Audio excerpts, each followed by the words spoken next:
bravo to them. It was I think a great example. Great. Dante, I'm going to add a little bit of texture around the question for you. The regular risks that people are looking when they're investing in emerging markets are, for example, in an infrastructure project, the construction risk, the FX risks, perhaps the off-taker risk.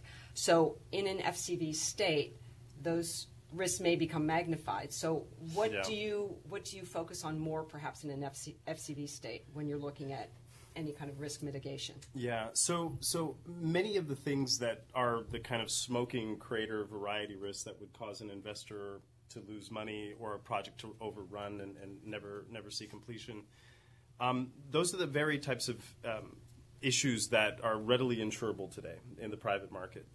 Things like war, terrorism, political violence, strikes, riots, civil commotion, and then there's this very long laundry list of a series of unfortunate events that are readily insurable.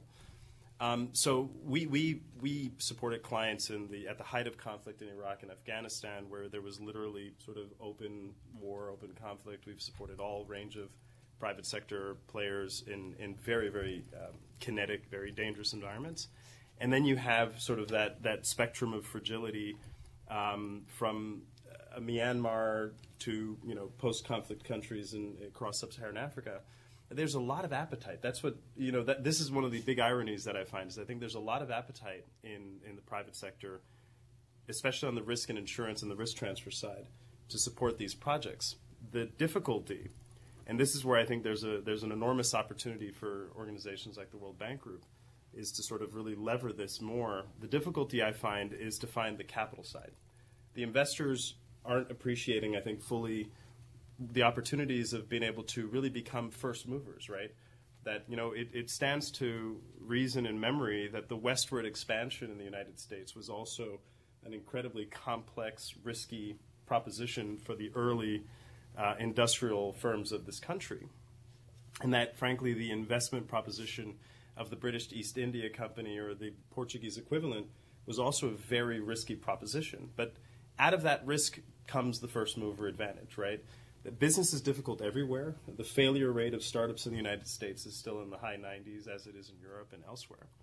And so I think the issue is that we have so many fears ingrained in our thinking about fragile states and emerging and developing markets that everything will go south and that corruption, bribery, and fraud are endemic and that you can't necessarily trade. And I think we need to expand the aperture because most of the worst things that can occur, war, terrorism, and the lot, are readily insurable, including things like currency and convertibility. So dollars go in, but they can't come back out. Again, that's a readily insurable event. And where else can you get that much surety against black swans but in emerging and developing markets and in fragile states?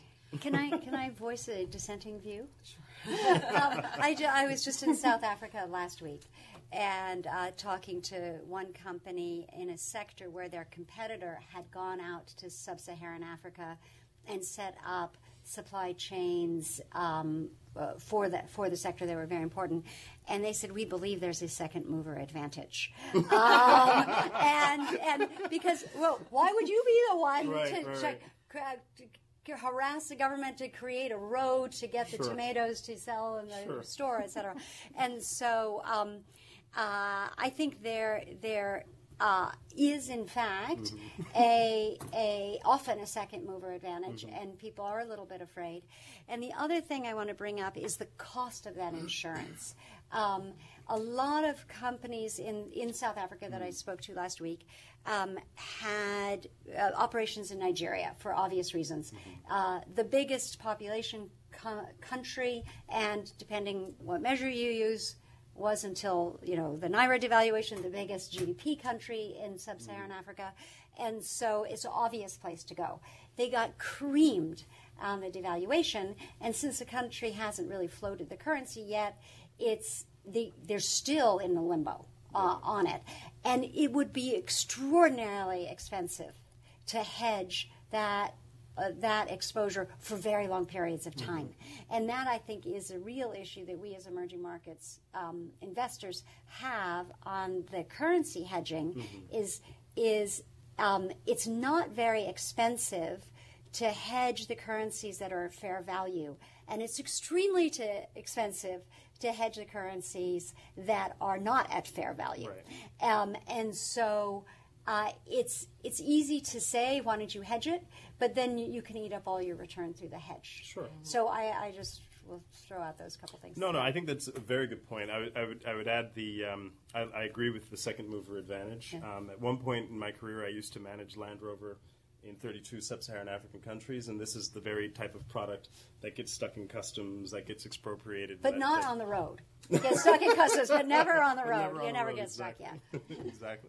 Well, let's talk about just emerging markets in general, and it's probably